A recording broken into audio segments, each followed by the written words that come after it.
Democrats lay out an insanely extreme agenda to culturally divide the country. The NBA caves to the communist Chinese government, and Democrats target Rudy Giuliani's associates. I'm Ben Shapiro. This is The Ben Shapiro Show.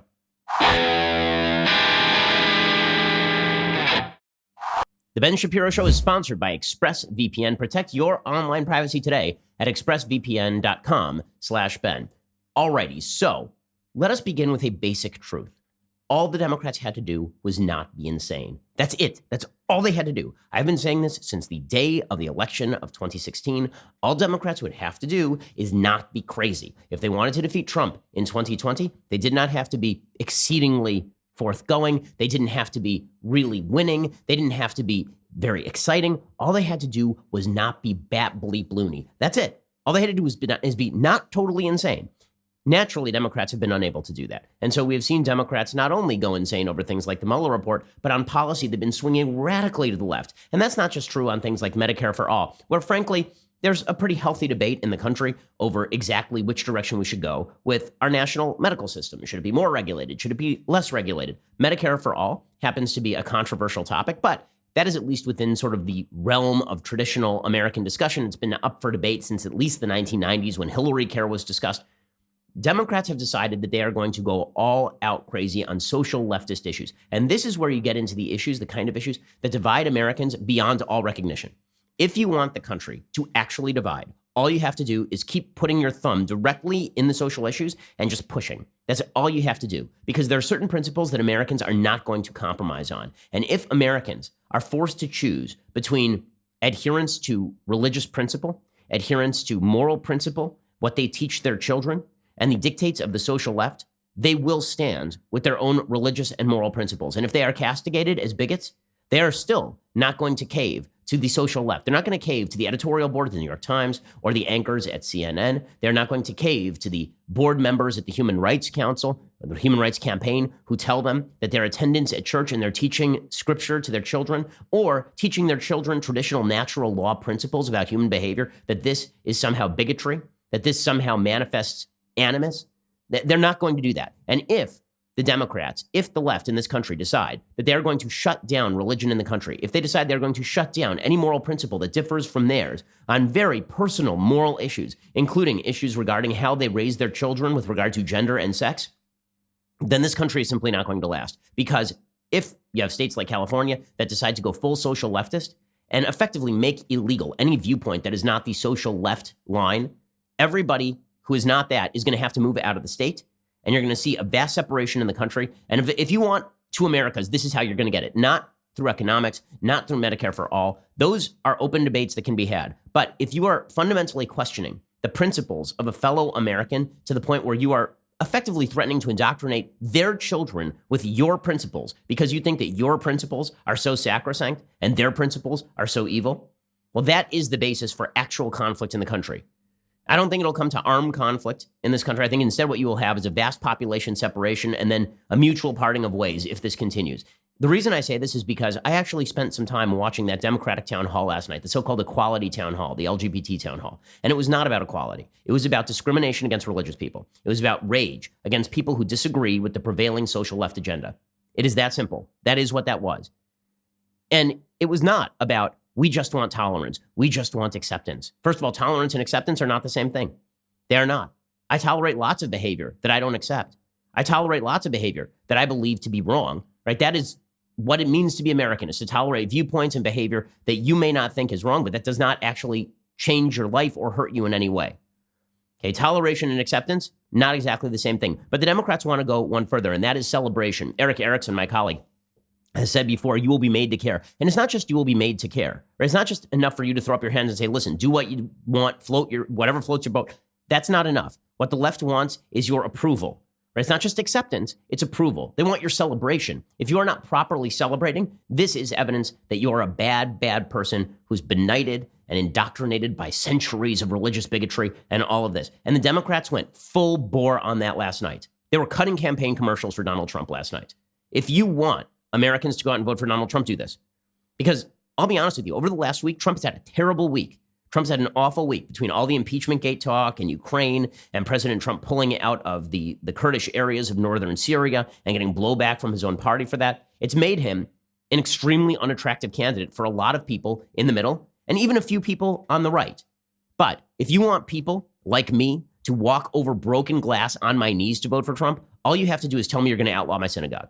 That's all you have to do. All you have to do is tell me that you're going to tell me I can't raise my kid the way I feel I should raise my kid. Because let me tell you something. You don't know my kid's name. You don't know a damn thing about my kid. And I will raise my kid better than you will. And yes, I'm talking to you, Elizabeth Warren and Cory Booker and Amy Klobuchar. If you think you can educate my kid better than I can educate my kid, you can go F yourself.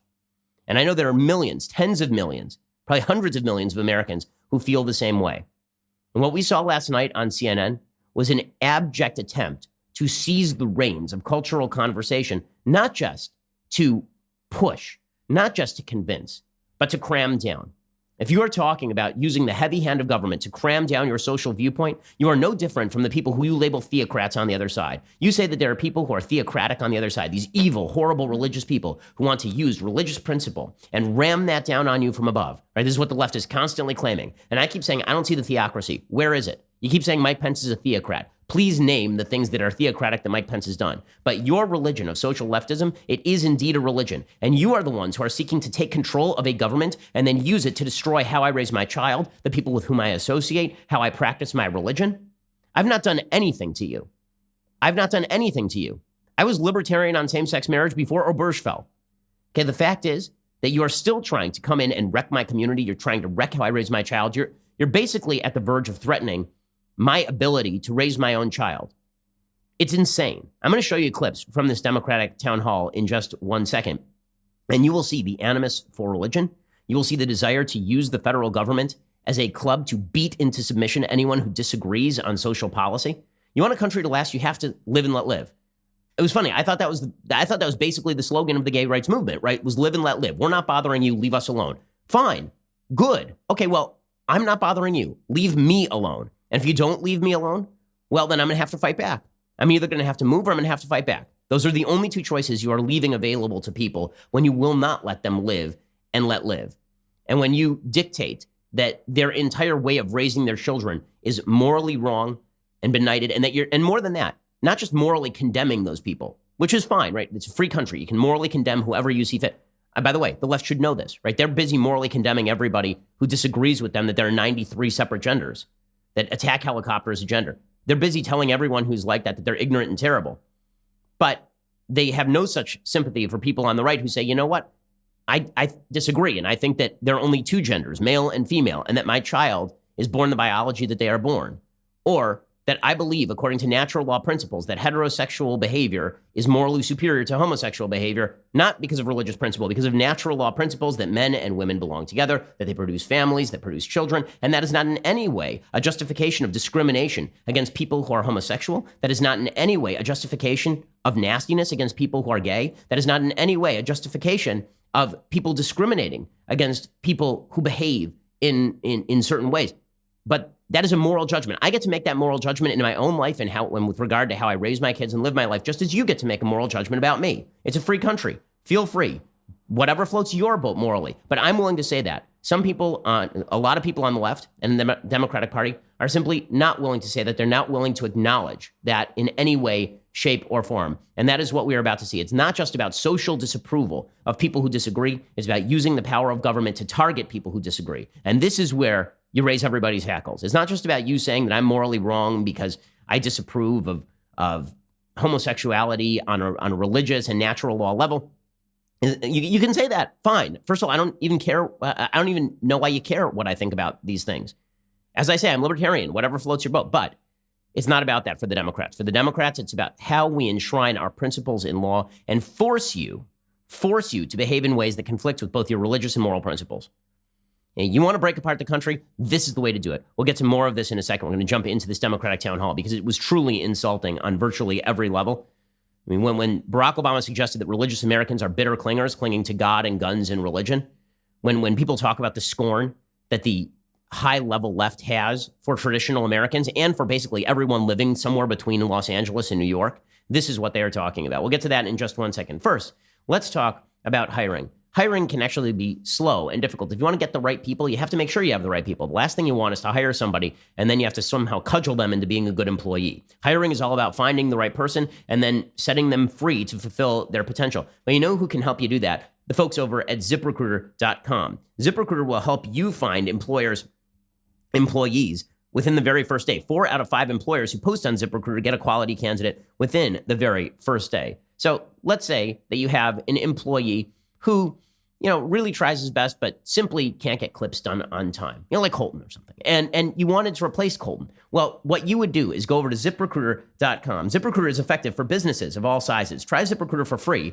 at our web address, ZipRecruiter.com/dailywire. That is ZipRecruiter.com/DAILYWIRE, ZipRecruiter.com/dailywire. ZipRecruiter is indeed the smartest way to hire. Go check them out right now at ZipRecruiter.com/dailywire. See, the thing about that ad is that whoever's in the room gets the short straw. So for the next several weeks, Colton is going to get smacked with the ZipRecruiter because Colton's traveling with me while we are out of town. Okay, so he actually did a good job pulling clips this morning, I will say. Good for you, Colton. Okay, so in any case, this Democratic town hall was a full-scale display of insanity. Let's start with the most ardent of the Democrats. So it used to be that Bernie Sanders was the voice of the most crazy Democrats. Now it's Beto O'Rourke. Beto is desperate for attention. And because he's desperate for attention, and he's just standing outside every Democratic forum, sort of like the weird balloon guy that you see on the top of car dealerships, or just kind of waving his arms all wild like a crazy guy. That's Beto O'Rourke now. Like Beto O'Rourke will say anything for attention, but he does represent the at root most radical and most true Democratic positions. So yesterday, Beto O'Rourke said the thing out loud. Last night, he said the thing out loud that Democrats have refused to say. I've been saying that this is what they want for years. I've been saying for years that the real danger of the social left movement in the United States is that they were going to go up against every church, religious institution, religious school in America. That their goal was going to be to use same-sex marriage not to preserve the ability of 2 men to have tax benefits for being married, or 2 women to have tax benefits for being married or anything like that. That was not the actual end goal. That was not going to be the end of the road. The end of the road was going to be using laws that make such marriages enshrined, sacrosanct by law, using those to club into submission and destroy religious institutions. The next step would be to do the Bob Jones University move. The Bob Jones University move, back in the early 1980s, there was a federal tax case in which the IRS decided to remove tax-exempt status from Bob Jones University. Why? Well, because Bob Jones University had an anti-interracial dating policy. The policy was benighted and stupid and ignorant and immoral. Okay, Bob Jones had that policy. There was nothing in IRS policy that suggested that you could simply remove tax-exempt status from organizations that had such rules. But the folks at the IRS decided, you know what, we don't like what Bob Jones University is doing. It's discriminatory, tax-exempt status removed. So the Supreme Court ruled that they could do that. They could remove tax-exempt status. Well, by basically equating same-sex marriage, which is not the same as interracial marriage, but equating the two, by saying that race is the same as sex when it comes to marriage, which is a patently insane position because male and female are inherently different in a very, very different way than people who have different skin colors. Right? Different skin colors is a thing that does not matter when it comes to the ability to function as a married couple. Okay, when it comes to 2 males and 2 females versus a male and a female, one of the key functions of marriage, historically speaking, has been the production and rearing of children. When I say one of the key functions, I mean really the key function. Right? So that makes a bit of a difference. But by equating same-sex marriage with interracial marriage, I said the next move of the left was going to be to declare that every major religious institution in the United States was basically operating in discriminatory fashion, remove their tax-exempt status. Once you remove their tax-exempt status, and you say they don't have tax-exempt status anymore, you treat them like a normal LLC. Well, if you have anti-discrimination laws in states like California, or if you're the Democratic Party, and you're trying to pass the so-called Equality Act, which is really a way of cracking down on religious institutions and forcing people to abide by social rules that they don't want to abide by, and in violation of the First Amendment, blatant violation of the First Amendment. The founders are spinning so fast in their graves, they're drilling directly to the core of the earth at this point. Okay, the fact is that the goal here would be to then kick these religious institutions from 501c3 tax-exempt institutions into normal LLC territory, and then declare that those LLCs are in violation of non-discrimination policies and shut them down as violative of law. And we've already seen them do this with Arlene's Flowers in Washington State, where if you are a florist who is religious and only will cater to weddings that are traditional, you'll be shut down or fined. We've seen it with photographers. We've seen it with Jack Phillips, the baker in Colorado, right? We've seen all of that. Again, we've seen the Democrats and the left do this. They're going to do that to your church. They're going to remove tax-exempt status, and they're going to shut it down. They're going to do it to your religious school. In fact, they're more likely to go after the religious school. They'll just say, no more accreditation. If you don't teach what we want on LGBT topics, we're just going to shut you down. because you're not teaching your children properly. And if you say, listen, I'm going to, fine, do that. I'm going to now have homeschool, right? Me and my friends are going to get together a homeschool. They will come in and they will shut that down as a fake school. They will come after your children for truancy. Those will be the next steps.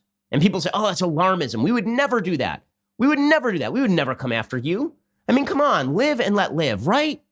You're not bothering anyone. Live and let live. Yeah, Beto O'Rourke just destroyed any semblance of that notion last night during this CNN town hall. It was crazy, but this is the actual position of the Democratic Party. We'll get to that in 1 second. First, let's talk about the fact that you're losing your hair. 2 out of 3 dudes will experience some form of male pattern baldness by the time they are 35.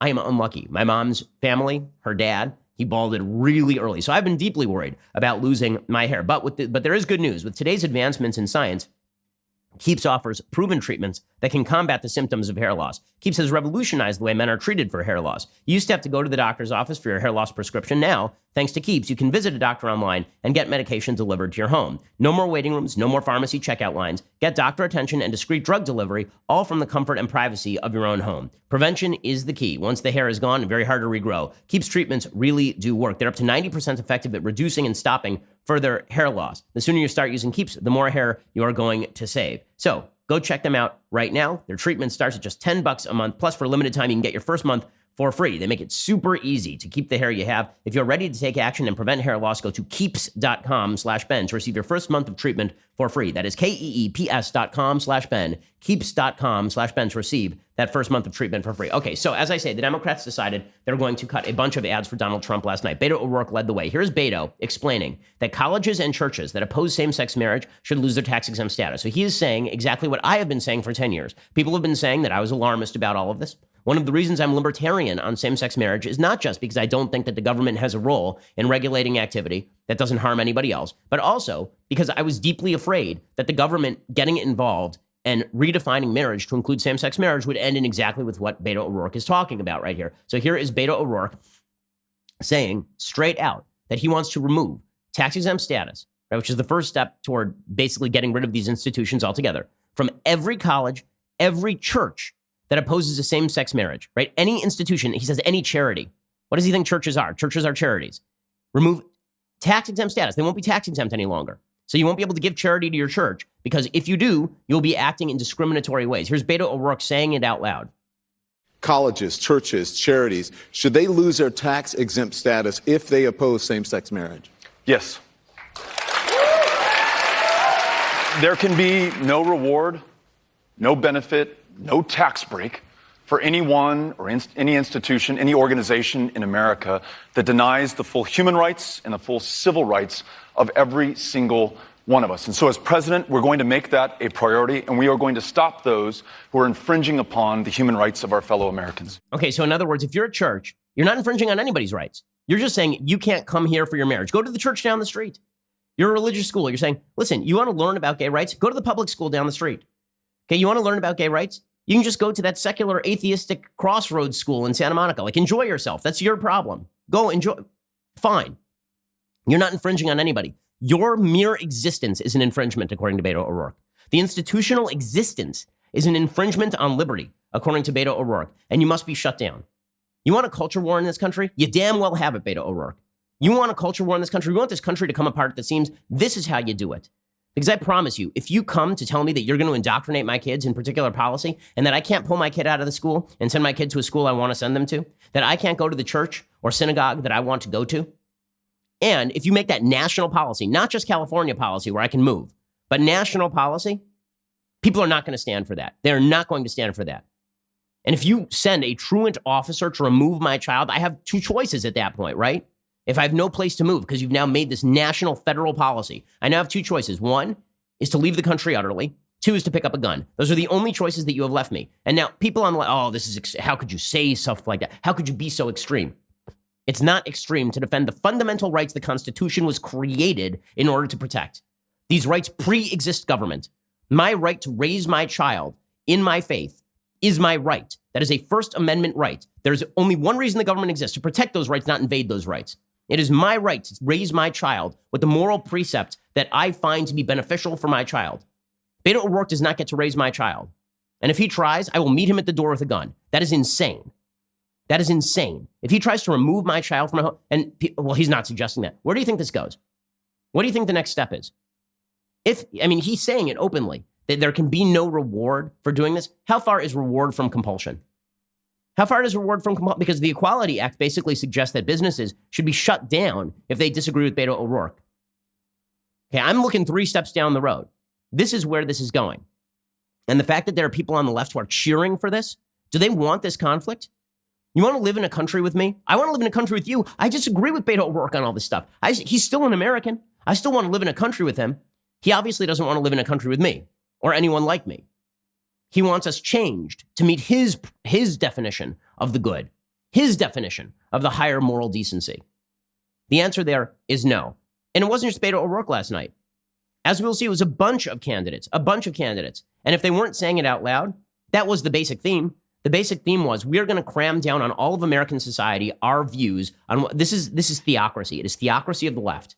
It is religious rule of the left, because there is no data to back this up. Okay, this is not a data-driven, social science-driven teaching.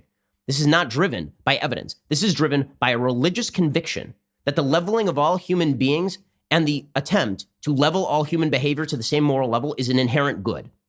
That is a religious, faith-based belief. There's no evidence of it whatsoever. I'll show you the lack of evidence for what these folks are saying in just 1 second, because it's patently crazy. We'll get to that in a moment. First, let's talk about the Second Amendment. So as you may notice, I've mentioned a couple of times in the context of defending rights already, the importance of the Second Amendment. Okay, the fact is that if you're a law-abiding American, you should have a gun for several reasons, including the protection of yourself from actual armed invasion, the protection from threat, the protection from people who want to come and hurt you. Well, when the founders crafted the Constitution, when they crafted the First Amendment, they wanted to protect our rights. And then they crafted the Second Amendment to allow us to protect our rights. That's why I am a gun owner. Owning a rifle is an awesome responsibility. Building rifles is no different. Started in a garage by a Marine veteran more than 2 decades ago, Bravo Company Manufacturing, BCM for short, builds a professional-grade product which is built to combat standards.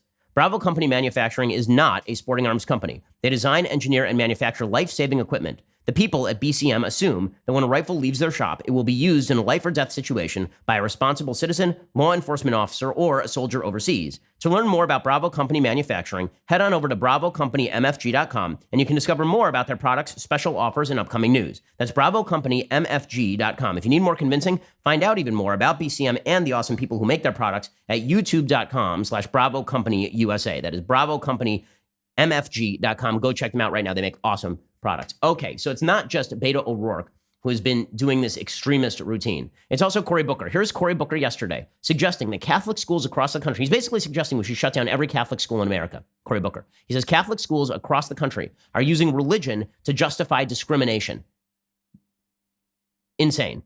And so for me, I cannot allow as a leader that people are going to use a religion as a justification for discrimination.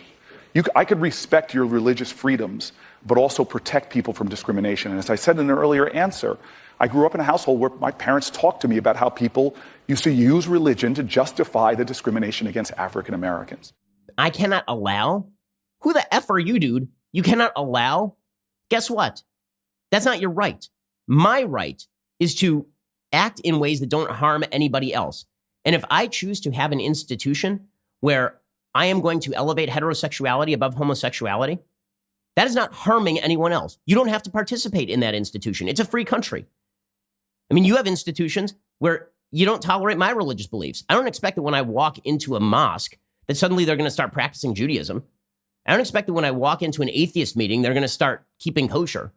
And I don't expect that when I walk into the offices of the Human Rights Campaign that they're going to start handing out literature from Leviticus. Like, why in the world would you not express the same degree of tolerance toward people who disagree with you than toward people you agree with? If you are only tolerant of people who agree with you, this is a good indicator you're not a very tolerant person. You will not allow, first of all, the very implication that the reason that Catholics are against homosexual activity is simply out of bigotry and discrimination is an absolute ignorance of Catholicism. It's an absolute ignorance of the natural law history of Catholicism, of the natural law arguments with regard to human sexuality. For the same reason that Catholics are against abortion and contraception, they're also against homosexual activity. Namely, they believe that the end of the end of the sexual act is procreation, and that because sex is directed toward procreation, and toward the deepening of relationships that end with procreation, heterosexual sex ought to be favored over homosexual activity, or, by the way, over activity that ends with pregnancy outside of marriage, over adultery, over polygamy, right? I mean, there are plenty of sexual rules in religion. And picking out one of them and pretending that that's the only one that matters is pretty insane by the left anyway. It demonstrates a full-scale lack of understanding of how religion works. But notice that for the left, they truly believe, many people on the left, like Booker, they truly believe that practice of religion is in and of itself discrimination. Okay, well, guess what? Religion is exclusive. Okay, my synagogue is about practicing 613 commandments. And if you don't practice a commandment, that'd be a sin. Catholic faith. One of the tenets of Catholic faith is that you have to believe in Jesus. If you don't believe in Jesus, you're doing something wrong. Now, you have to have a faith in Christ. And if you don't, then you're excluded from the Catholic faith, right? You are not a practitioner of the Catholic faith. Is that discriminatory? Sure, but that's called religion. Okay, and guess what? Cory Booker is discriminatory too, because I am barred from the kingdom of heaven because he and I disagree on social leftism. Amazing. Tolerance only flows one way. It only flows one way. It flows from people like me, religious people like me. They don't have any problem with Cory Booker feeling what he wants to believe, or Human Rights Campaign believing what they want to believe, or GLAAD believing what they want to believe. Do what you want, man. It's a free country. But that tolerance does not extend back the other way, not in any way, shape, or form. And you can't have a society that operates this way. By the way, Cory Booker is crazy. Okay, Cory Booker was asked about the Pulse terror attack. For those who don't remember the Pulse terror attack, it was up until the attack in Las Vegas, I believe, the deadliest terror attack in the United States since, and we still don't know if Las Vegas was effectually a terrorist attack or a mass shooting. It's kind of on that fuzzy border of classification because there's no actual political motive there. We know the motivation in Pulse, where 49 people were killed at this gay bar. The motivation at Pulse was Islamic radical terrorism. Cory Booker tries to blame it on white supremacy because we can never mention the intersectional conflict between radical Islam and gay rights. Whenever Cory Booker or Beto O'Rourke are attacking someplace, notice how they always attack synagogues and churches. They never have anything to say about mosques that believe exactly the same thing as synagogues and churches on traditional sexual morality. Now, here's Cory Booker being a moron and suggesting that white supremacy was responsible for the Pulse terror attack.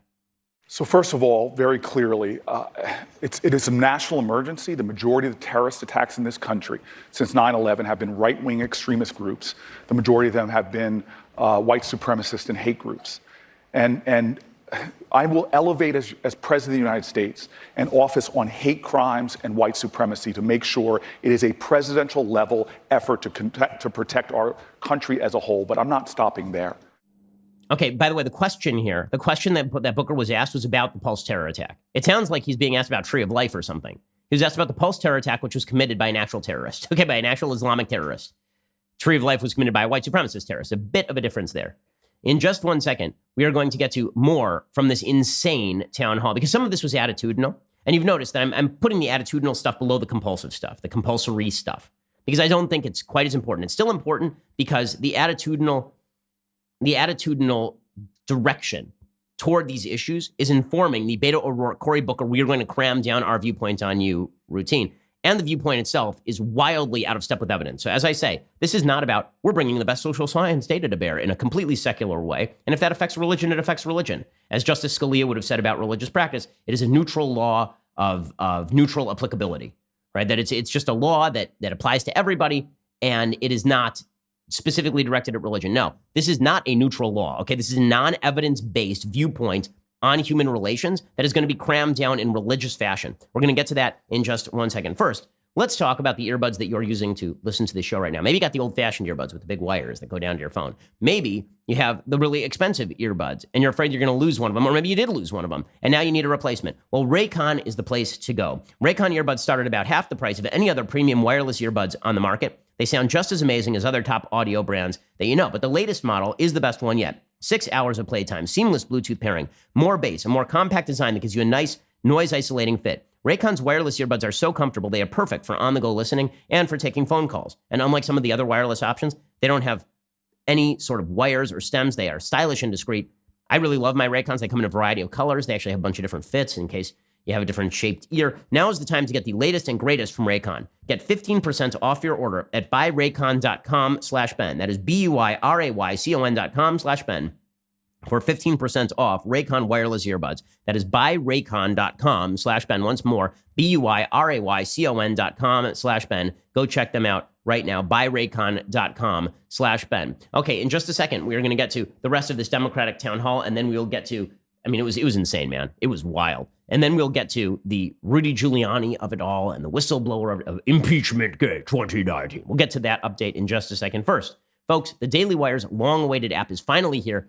It's fantastic. If you're a subscriber, you can access all of our content, including articles, shows, and more straight from the app. All access subscribers get our new and exclusive discussion features where they can interact directly with our hosts, writers, and other special guests. The app is available on Apple and Android, so download it today, become a subscriber, and come join the fun. Also, you should subscribe because you get access to our Sunday special. This Sunday is Neil deGrasse Tyson. We discuss a variety of science-based issues, from global warming to transgenderism. It gets kind of spicy. Go check it out this Saturday if you happen to be a subscriber, but you have to wait till Sunday if you're not. Also, if you subscribe, as you know, $99 a year, you get the great. It's in all beverage vessels. The leftist tears, hot or cold tumbler. Ooh, cast your eyes upon it and weep that you have it not. But you could. If you go over to dailywire.com right now, $99 a year gets you that and all the other goodies. We're the largest, fastest growing conservative podcast and radio show in the nation.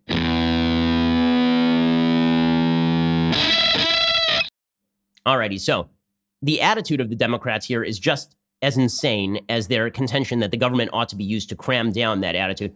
Amy Klobuchar, who's the supposed moderate, senator from Minnesota, she committed in the middle of this town hall to putting a third gender on federal identification. So you can arbitrarily decide that you are this third gender. Now, notice, this is not evidence-based. There is no test that we can use to determine whether you are this third gender. Now, there are pretty obvious tests we can use to determine whether you're a male or a female. Namely, we can look at your birth certificate as a first line of resort. And if you're intersex, well, that is a very small percentage of the population, but that's an objective test too, because we can either use genetic testing, or in some cases, if you happen to have genetic anomalies, then we can actually check you. There needs to be some objective metric, in other words. When you're looking at government data, what you would like is objectivity. You don't want subjectivity. For example, we would laugh if Rachel Dolezal said on her ID that she's a black person. Right? We would want to reclassify her as a not black person, as a white person. Why? Because she's a white lady. Okay, and that's, how do we know? By looking at her and looking at her parents, right? Really not difficult, as it turns out. Sex is even less difficult because race is to a certain extent a fuzzy construct, right? There are sort of fuzzy lines around race because how black is black, how white is white, we don't actually know. But we damn well know how female is female, namely you got two X chromosomes, right? You have the SRY gene, and that's what this will help determine whether you are male or female. Right? This is really not tough. But Amy Klobuchar wants in completely evidence-less fashion to allow you to randomly recategorize yourself as male, female, or other on your federal ID. I mean, are these people cutting campaign commercials for Trump, or what's the deal here? I currently identify as non-binary. In California, I am able to change my gender to X. However, on the federal level, there is no such option. Will you recognize third gender markers on a federal level? Yes. Thank you. I will. Yes. Oh, yeah. Of course.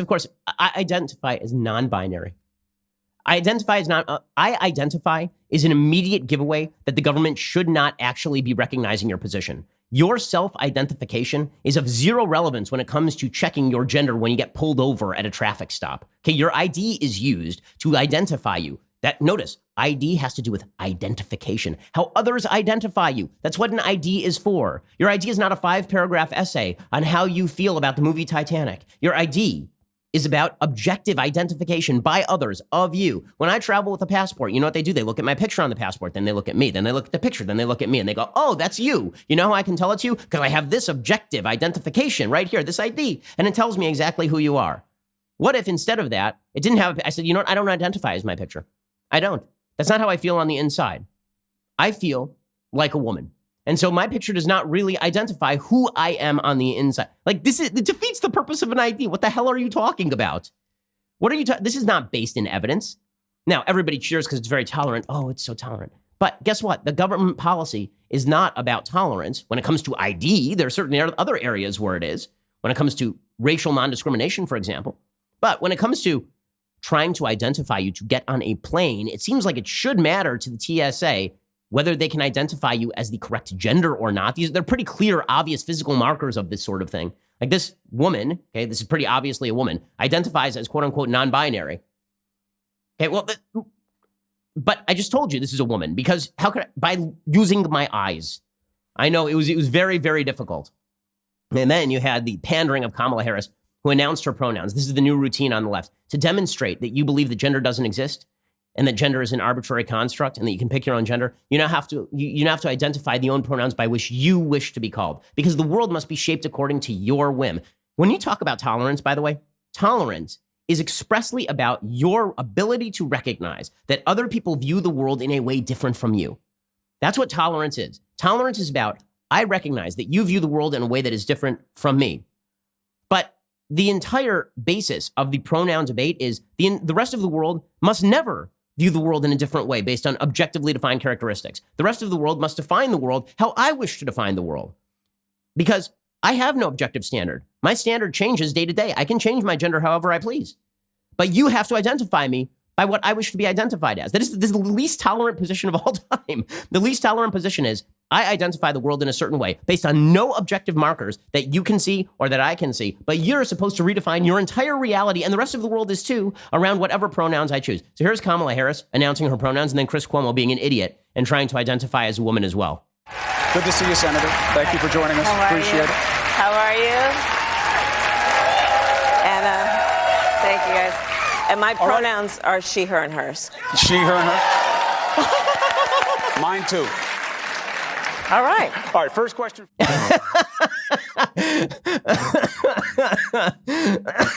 I mean, is Chris Cuomo just like a complete full-scale idiot and he just made a mistake there? Or is he actually making a joke about the pronoun stuff? Because if he's making a joke about the pronoun stuff, that's kind of funny. If, in fact, he is identifying as a woman, well, then that sort of undercuts the entire basis of the argument, does it not? Because we all know Chris Cuomo is not a woman. Chris Cuomo is not Fredo. I mean, we all know how to identify Chris Cuomo at this point. The over-the-top nature of this event is so crazy. I mean, so crazy. For example, like Joe Biden is just the most awkward human being alive. And there are a couple of moments that prove this. So in the middle of this debate, Joe Biden just launches into this thing about the wonders of same-sex marriage. Fine. You know, make that case. That's totally cool. You want to make the case that same-sex marriage is better than non-marriage and that monogamy is better than non-monogamy? Great, go for it. But he starts launching into this soliloquy about how gay couples are better than straight couples. Gay couples are more likely to stay together than straight couples. Now, by data, this is not true. There's exactly one study of which I am aware out of Vermont, and it surveyed like 500 couples, and what it found is that female same-sex couples are significantly more likely to break up than heterosexual couples, and that male couples are more likely to stay together. But that is a small sample size, and it's in Vermont. There's a broader study that happened in Bowling Green State University. In 2017, they sampled 14,000 individuals, including 3 distinct types of couples, different sex, female same-sex couples, and male same-sex couples. And heterosexual couples were far more likely to stay together than either of the other 2 types of couples. What's more, when Joe Biden says this sort of stuff and he talks about couples staying together, he's failing to also define the nature of the relationship. What I mean by that is that if you were going to define staying together as like living in the same house, then I guess that's one way to define it. If you were going to define it as monogamy, then same-sex couples are not operating in the same universe as heterosexual couples in terms of monogamy. And that's not according to me. That's according to the gay couple study out of San Francisco State University, which followed 500 gay couples over many years and found that about half the couples have sex with someone other than their partner with their partner knowing. So open marriage is actually more at least the rule than the exception. At the very least, it's a very large minority of same-sex couples that are engaged in extramarital sexual behavior with the consent of the other partner. It's a very different type of relationship than monogamous heterosexual relationships, which are generally expected to be monogamous in kind. By the way, that is a statistically driven argument about the nature of these relationships that Joe Biden is ignoring in order to pander. So here is Joe Biden pandering. Gay couples are more likely to stay together longer than heterosexual couples. Okay, again, not statistically true, except for one study from Vermont, which tends to be an outlier. That wasn't even nearly the weirdest moment for Joe Biden. He went over to Anderson Cooper and nearly kissed him. I mean, this was the Michael Scott and Oscar scene from The Office, where Michael is trying to demonstrate how tolerant he is of same-sex couples because Oscar comes out of the closet. And so Michael goes over and tries to kiss him on the lips. This nearly happened on national TV with Joe Biden. How they think this guy's a front runner is beyond me. And I got to tell you, he's a great guy. I went in on Monday, and all the national press saying Biden's going to really get nailed when he walks in and sees the president every morning. He got up, and he walked over to me and said, well, you told me. And he gave me a kiss. He leaned over. I swear to God. So anyway, but it's just, look, folks, it's just kind of basic stuff. I want Who you love. And Anderson, the crowd laughs awkwardly. Anderson Cooper leans away like, oh my God. Worst moment for Anderson Cooper since Donald Sterling asked him if he had ever been in love with a woman. So that is one of the great moments in TV history. And Anderson is like, no. Good stuff there from Joe Biden. The cruelest moment, I thought, was a moment from the CNN producers. Okay. And this is cruel because you should not exploit children on national TV, no matter what the children are doing, no matter who the children are. You should not exploit children. Okay, so there was this moment during the debate, and there's a 9-year-old transgender kid, okay, which is a girl who believes that she is a boy. This is a child who is suffering from gender dysphoria. Okay, that I cannot imagine what it would be like to suffer from gender dysphoria. I seriously have nothing but sympathy for people who suffer from gender identity disorder or gender dysphoria. It must be just the most painful thing. And when people write about it, they say it is the most painful thing. You have a 9-year-old who's suffering from this, a 9-year-old, right, who's not hit puberty yet and so doesn't know the full meaning of what it means to be a member of the quote unquote opposite gender, because without the full development of brain, the full development of testosterone or estrogen, how could you possibly know what it's like in prepubescent fashion to be a member of the opposite sex?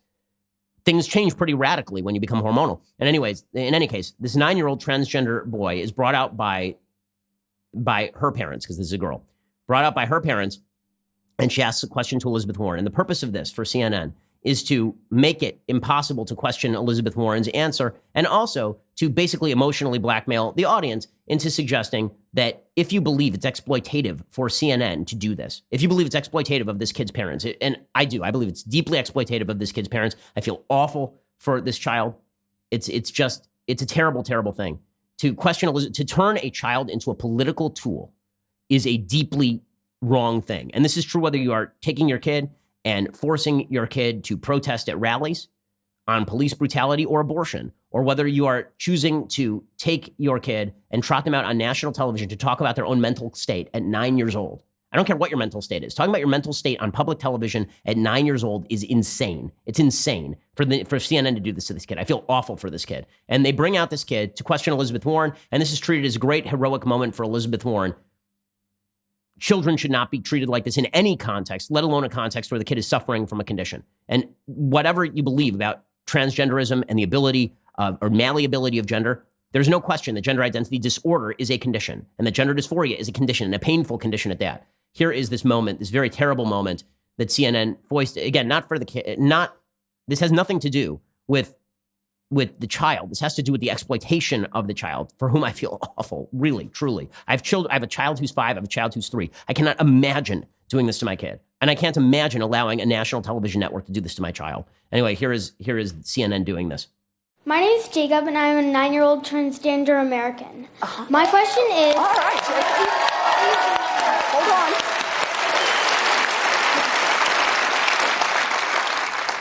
What will you do in your first week as president to make sure that kids like me feel safer in schools? And what do you think schools need to do better to make sure that I don't have to worry about anything but my homework? Oh, I like that question, Jacob. We're going to do this. Okay, there's no purpose to having the kid ask that question. The mom can ask that question. The mom is right there. She has a microphone next to her. The only purpose in having the kid ask the question is to create this situation where if you say anything that is politically incorrect about the nature of, for example, locker rooms in schools, that girls should have their own locker rooms and boys should have their own locker rooms, and that girls should not be allowed to go into boys' locker rooms and vice versa. If you say any of that stuff, you are now considered intolerant and bigoted. That's the whole purpose of doing that. It's the whole purpose. And the evidence-free cheering of a declaration that a child can determine their own gender at 9, show me the evidence that this is the case. Show me the evidence that this is objectively speaking the case, that this child is actually a boy and not a biological girl. This is a child suffering from a condition, the exploitation of that condition. I mean, I want these people raising my child. You think I want Elizabeth Warren deciding how I raise my child? You think I want the Democrats and Chris Cuomo and CNN deciding how I raise my child? Yeah, good luck with that. Good luck with that. Okay, well, unfortunately, we weren't able to get to any of the other news because this filled up the entire episode of this show. We'll bring you all the latest news next week when we are not in the middle of Jewish holidaying. Again, there's another Jewish holiday that is Monday, Tuesday in the United States. So we'll get to all of the latest on Impeachment Gate 2019 and all of that next week. Suffice it to say that in the great social battle, which is the most divisive battle, because you're talking about how we raise our kids, where we go to church, how we deal with our neighbors. If you believe the government should cram down the left's point of view, you are dividing the country in a way that is making it nearly irreconcilable. And that is what the left is seeking to do on a daily basis. And they will even exploit children who are suffering with a condition in order to do that. They will exploit children to do that. You think I'm going to trust these folks on how to raise my kid, handle my church, deal with charity in my community? Not a damn chance. Okay, time for a quick thing I like. So things that I like to do. We're not going to do a thing I hate because, frankly, the prospect of a Democratic Party that wants to shut down all religious practice across the nation and dictate how you raise your kids is frightening enough for today's episode. But a thing I like. So as I have mentioned, I am in Israel for all the Jewish holidays, and it's pretty amazing. Yesterday, I had the opportunity to visit a place called the City of David. Now, when people think of the City of David, they think of the Tower of David, Migdal David. The Tower of David, which is in Old Jerusalem, does not actually have anything to do with David. It was built by the Crusaders, so it was way after the time of David. The City of David is the actual archaeological dig site that is just to the southeast, I believe, of Jerusalem in the valley. And that's where the actual original city of Jerusalem used to be. The old city of Jerusalem has only really been built up over the past 500 years. The original city of Jerusalem, like where David used to live and where his dynasty ruled, is actually away. It's kind of to the south of the Temple Mount, and they've been uncovering all sorts of antiquities over there. One of the big battles right now in politics is the Muslim world's large swaths of the Muslim world's their denial of the Jewish history of Israel, the Jewish history of Jerusalem, which is patently insane. They deny the Christian history. The Palestinian Authority, for example, will deny the Christian history of Israel as well, because that's based on the Jewish history, so they can't allow that either. Well, you go and visit the City of David, you can actually see what they now believe was the palace of the Davidic dynasty. And not only that, they have now obviously uncovered the 2,400-year-old staircase that went from the large-scale pool where people would cleanse themselves in ceremonial fashion all the way up in what they called Aliyat HaRegel. They would actually ascend to the Temple Mount for the temple worship service. Okay, this road, it's now underground. They've been uncovering it at exorbitant cost. They've been uncovering this vast stone staircase that travels upward probably half a mile.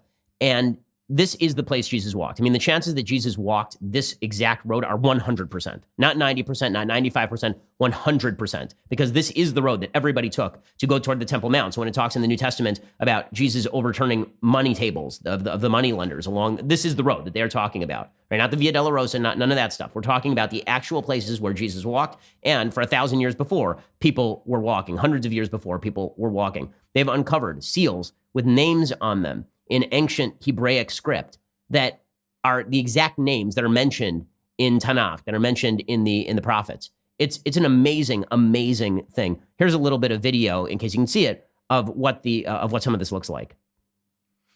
So you can see this is all antiquities that have been uncovered. These are thousands of years old. One of the fun things about coming to Jerusalem is that when you're in the United States and you visit an ancient place in the United States, maybe you visit Gettysburg.